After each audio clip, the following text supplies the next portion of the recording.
Bonjour à chacun, bonjour à ceux qui nous rejoignent, très heureux de vous retrouver pour cette nouvelle étape. On est obligé d'y aller, du confinement, on va la vivre ensemble, on va traverser ensemble. Je voudrais commencer en vous lisant ce très beau témoignage d'Isabelle qui a au début du confinement vécu une mauvaise nouvelle, c'est l'annonce du licenciement de son mari. Elle écrit, après avoir reçu le choc de l'annonce du licenciement, j'ai repris le chemin du télétravail. Installé dans la chambre d'une de mes filles, un peu désespéré, j'ai levé les yeux sur une croix fixée au-dessus de son bureau qui porte cette inscription « Ne crains pas ». C'était comme si le Seigneur me disait « Ne t'inquiète pas, je m'occupe de tout ».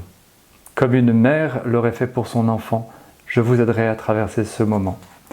La paix, le calme m'ont habité de nouveau, premier cadeau. Je ne pensais pas que je pourrais me sentir apaisée et confiante. Le soir, j'ai raconté ça à mon mari. Assis tous les deux devant le coin prière familial, nous nous sommes demandé comment faire de ce temps difficile. Qui plus est dans ce temps de confinement, un moment qui porte du fruit pour nous et pour nos enfants. Comment traverser cette épreuve sans céder à la peur et au découragement. Nous nous sommes redit la confiance que nous avons l'un dans l'autre. Lui pour rebondir sans céder au stress, à la tentation d'en vouloir à tous. Moi pour l'épauler avec confiance et paix, sans le bombarder de questions chaque jour. Nous nous sommes rappelé notre sacrement de mariage en nous abandonnant. Ma grâce te suffit. Deuxième cadeau. Voilà, oui Seigneur, je crois que tes bontés ne sont pas épuisées, que tu es là pour moi comme pour chacun de nous. Merci Isabelle. Alors, j'ai envie de vous poser la question, et vous?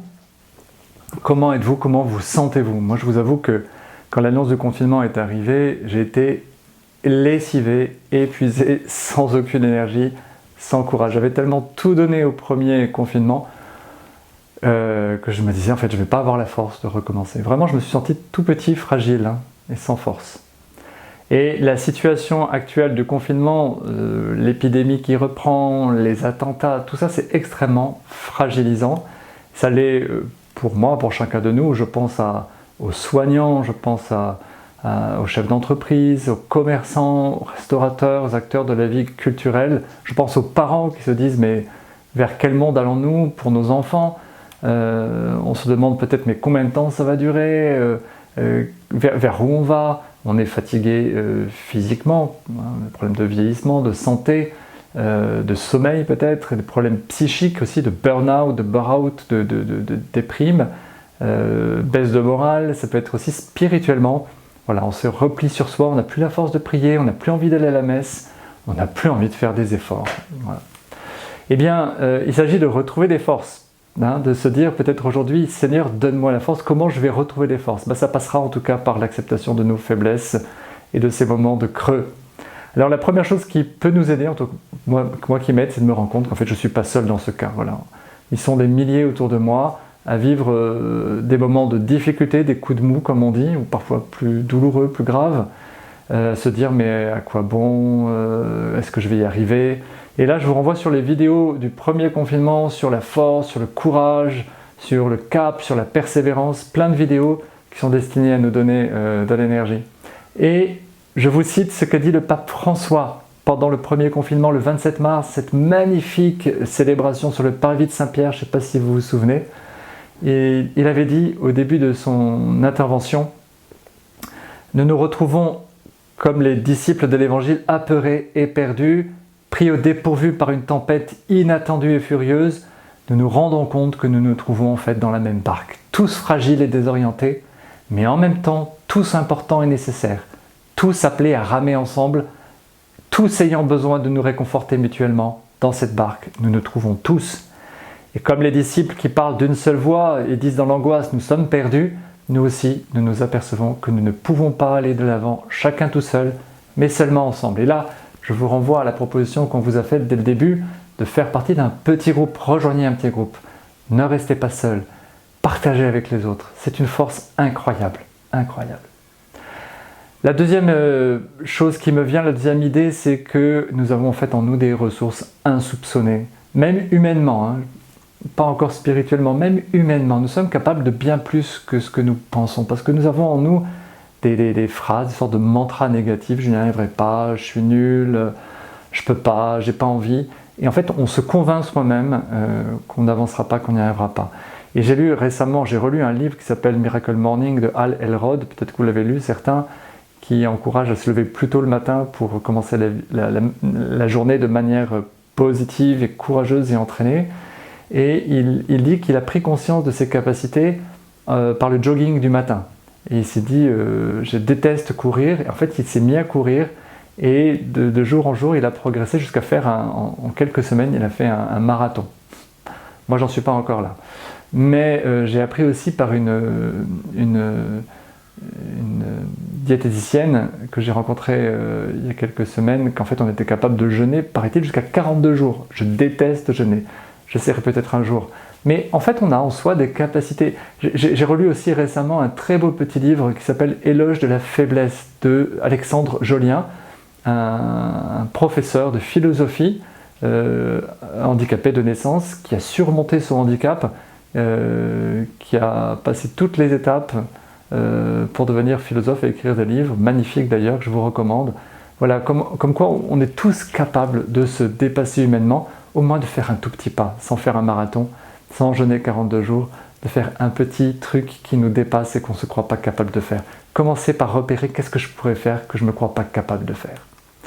La troisième chose qui m'aide, moi, c'est de me rendre compte qu'en fait la fragilité est une occasion d'ouverture à bien plus grand, bien plus beau, bien plus haut. Si je n'y arrive pas, peut-être que d'autres peuvent y arriver avec moi et pour moi, d'autres peuvent m'aider, et peut-être que je peux crier vers le ciel. Peut-être que je peux m'ouvrir au spirituel et à Dieu. Je pense à ce début du livre du prophète Jérémie, au chapitre 1. Jérémie est appelé par Dieu, et il dit « Mais mon Dieu, moi je ne sais pas parler, tu m'appelles comme prophète, je ne sais pas parler, et je ne suis qu'un enfant. » Et le Seigneur répond à Jérémie « Arrête de dire que tu n'es qu'un enfant, tu vas aller vers tous ceux vers qui je t'enverrai, et tout ce que je te donnerai, tu le diras. Ne les crains pas, je suis avec toi pour te délivrer. » Voilà. Le Seigneur me dit « En fait, je suis avec toi. Et ta fragilité, ta petitesse, ta faiblesse n'est pas un obstacle, ni pour toi, ni pour moi. » J'ai l'image aussi qui me vient du kintsugi, je ne sais pas si vous connaissez, c'est une technique japonaise inventée au XVe siècle pour réparer la vaisselle, les porcelaines en particulier, les céramiques brisées. Au Japon, on a appris, il y a plusieurs siècles, en utilisant la laque, l'argent et l'or, à transformer les fissures qu'on aperçoit sur une vaisselle brisée, transformer en fait en petits fils de lumière. Et ces blessures, ces fissures de la vaisselle, de la céramique et de la porcelaine embellissent en fait l'objet. Et ce qui pourrait être quelque chose qui apparaît comme un raté, comme un défaut de l'objet, en fait devient quelque chose qui l'embellit. Regardez ces petites vidéos que vous trouvez sur internet sur le kintsugi, c'est très très intéressant. Il y a toute une philosophie derrière qui est de dire je ne vais pas cacher mes cicatrices ou les maquiller, je vais les accueillir, les repérer et les embellir, les remplir d'or. Alors cet or, c'est peut-être en fait l'amour de Dieu, la grâce de Dieu, appelez-la comme vous voulez. Je pense à ce passage qui illustre très bien cela chez Saint Paul, qui est un apôtre de Jésus, dans le Nouveau Testament. Il fait l'expérience d'une faiblesse, on ne sait pas très bien ce que c'est, parce qu'il ne le dit pas, mais il dit « j'ai une écharde dans ma chair » et il dit « j'ai demandé à Dieu de me l'enlever » par 3 fois. Et le Seigneur m'a déclaré, écoutez bien, « ma grâce te suffit car ma puissance donne toute sa mesure dans la faiblesse ». Et Paul enchaîne en disant « en fait, je vais me mettre à mettre ma fierté dans mes faiblesses au lieu de les rejeter, afin que la puissance du Christ fasse en moi sa demeure. » Et donc je vais accepter de grand cœur pour le Christ les faiblesses, les insultes, les contraintes, les persécutions, les situations angoissantes, car lorsque je suis faible, c'est alors que je suis fort. Retenez ces 2 phrases. Dieu dit « ma grâce te suffit », ma puissance se déploie dans la faiblesse, c'est ce que disait Isabelle au début dans son témoignage.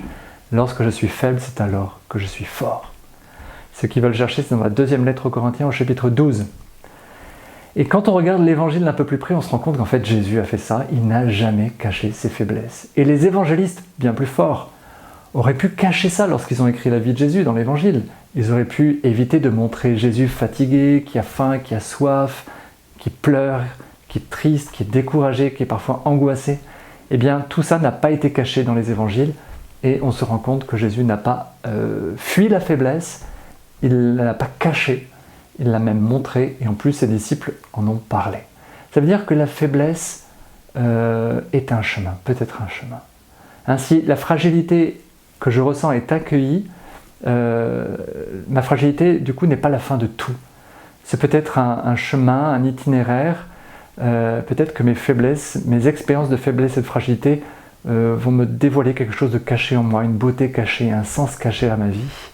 En tout cas, une occasion de révéler des forces intérieures, spirituelles et essentielles. Alors prions un instant si vous le voulez. Si vous le voulez, hein, vous n'êtes pas obligé. Nous pouvons fermer les yeux, respirer profondément. Oui Jésus, je me sens faible et petit parfois, bien incapable d'affronter ce qui est à affronter dans le monde et dans ma vie.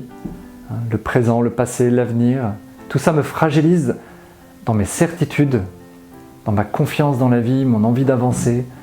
Le monde me paraît tellement incertain, tellement insaisissable. Alors toi Jésus, donne-moi ta grâce dans cette situation de faiblesse. Je sais que tu es stable, sûr, cohérent et simple, et je mets ma confiance en toi, en ta force, en ta présence. Sois mon rocher, mon point d'appui qui me sauve et me stabilise. Aide-moi à retrouver la paix, et le courage et l'énergie. Amen. Voilà, merci d'avoir passé ce temps ensemble. À très bientôt.